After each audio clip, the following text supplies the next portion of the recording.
Bom dia, que Deus abençoe sua sexta-feira, seja uma sexta-feira cheia de paz, de bênção, uma sexta-feira cheia da presença do Espírito Santo na sua vida. Nós estamos meditando dia após dia no livro de Evangelho de Mateus e hoje capítulo 16. Como nós temos muitos textos, textos ricos, muitas vezes nos estendemos além daquilo que nós nos programamos. Mas vamos lá. Eu selecionei alguns textos que mais chamaram a atenção nesse capítulo 16. Na minha meditação desta manhã, momento de oração, momento do jejum e de busca a Deus. Diz assim, verso 4. Esta geração perversa e infiel pede um sinal, mas nenhum sinal lhe será concedido, a não ser o sinal de Jonas. Jesus se afastou então deles e partiu dali. Infelizmente, algumas pessoas, para elas acreditarem, elas pedem um sinal para Deus. Se Deus fizer tal coisa, eu acredito nele, sempre na condição, como se Deus dependesse de mim ou de você. Deixa eu dizer algo para você. Se Deus fizer qualquer coisa na minha vida, Ele é Deus. Se Ele não fizer, Ele continua sendo Deus. Eu dependo da presença dEle. Você depende da presença dEle. Os fariseus chegaram até Jesus e pediram um sinal. Olha, se você me der um sinal lá do céu, nós vamos acreditar que você é o Filho de Deus. Na verdade, eles não queriam acreditar, eles estavam dando uma desculpa. E essa é, na verdade, uma grande desculpa de muitas pessoas. Muitas pessoas, elas acabam dando desculpas para não ter a sua fé, de não desenvolver a sua fé. A fé, ela vem pelo ouvir e ouvir da palavra de Deus. É assim que a Bíblia diz lá no livro de Hebreus. Versículo 12. Compreenderam então que não lhe dissera que se guardassem do fermento dos pães, mas que se acautelassem da doutrina dos fariseus e saduceus. Jesus, ele diz no verso 6, estejais alertas, acautelai-vos do fermento dos fariseus e dos saduceus. Aqui o fermento representa uma mistura praticamente azeda, uma mistura estragada. O que é o fermento? O fermento é um processo, uma reação biológica nesse caso, onde ali as bactérias, elas vão se multiplicando, as leveduras, e acabam fermentando o pão, acabam fazendo com que o pão cresça, fique maior, a massa renda mais e por aí vai. Mas quando Jesus fala do fermento dos fariseus, é a mistura que não agrada a Deus.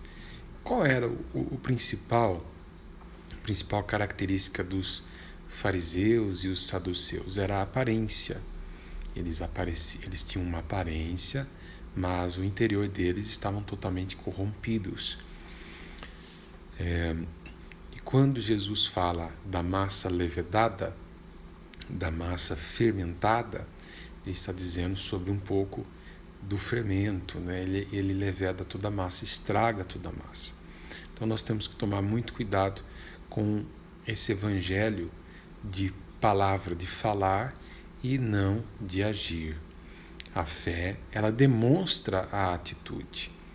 A pessoa que está na presença de Deus, a pessoa que congrega, que vai à igreja, a pessoa que está ali servindo na igreja, são características de pessoas que estão num processo de tratamento. Por quê? Deus usa pessoas para nos afinar, para nos tratar, principalmente nos relacionamentos.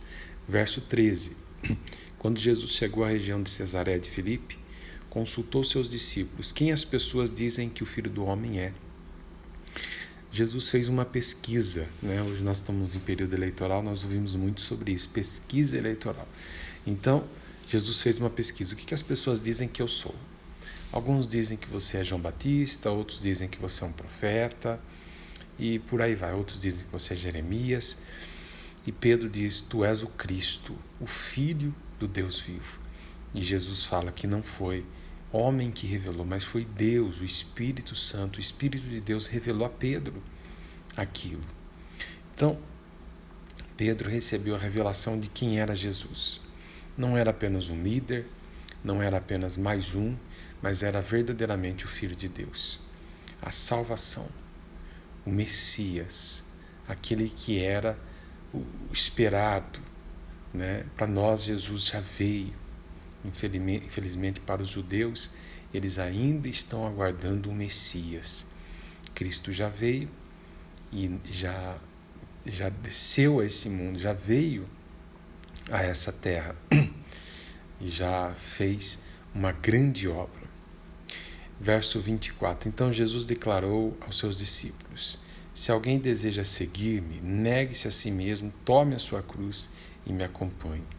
Seguir Jesus representa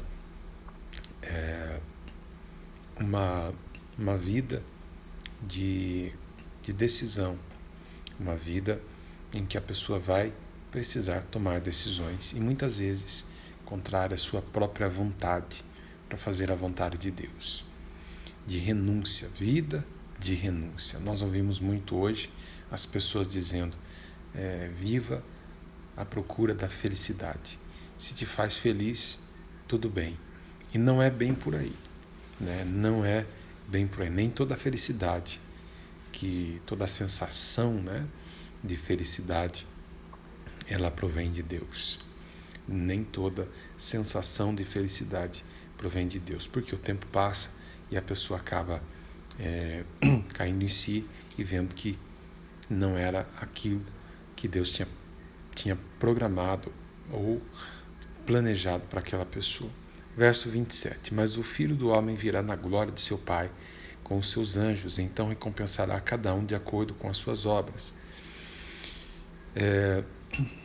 Nós somos uma igreja que crê na volta de Jesus, no advento, na vinda de Cristo. E nós estamos aguardando. Pode ser ainda hoje, pode ser amanhã, pode ser daqui 1 ano, pode ser daqui 5 anos, pode ser daqui 10 anos. Uma coisa é certa: Jesus voltará. Não como homem, voltará sobre as nuvens com seus anjos. É assim que ele diz, que ele voltará do céu com seus anjos e recompensará tudo aquilo que cada um fez. Existe uma recompensa.